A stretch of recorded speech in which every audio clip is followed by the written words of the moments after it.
that you need to check on your bike is the frame. You need to check for any cracks or fractures in your frame, and you can do that visually just by checking along your frame, making sure that there's no buckles or bends, and especially breaks, and that's where you get a bit of paint that's chipped off. So you'll need to analyse all that on your frame.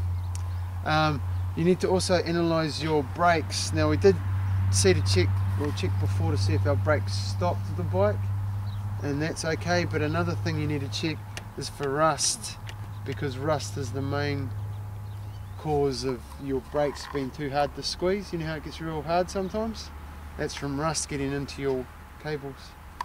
Alright, so what you want to do is just squeeze them, and normally you can feel if it's real graty, there's heaps of rust in there. These ones are quite good. And you need to check your cables for any rust spores on your cables. If there are, you need to wipe them off with a rag. Okay, so that's with the brakes. You need to check down here, and you will see a lot of rust on the cables. You know it's about time to change them, and you change them quite often. When we come to the chain, you need to make sure it's oiled up.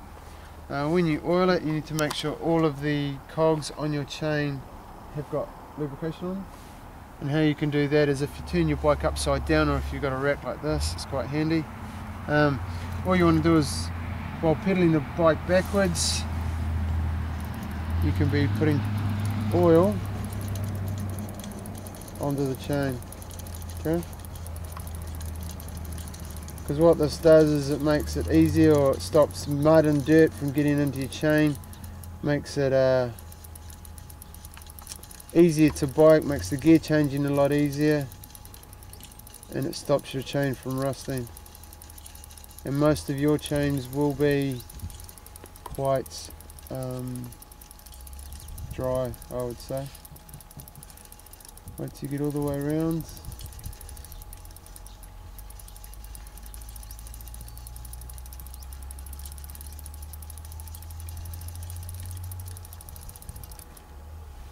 Have we been all the way around yet? No. Yeah. Is that? Yeah. Have I? Cool. Alright, so you need to make sure that you've oiled up your chain. If there's any drips in that, you need to rub that off with a cloth.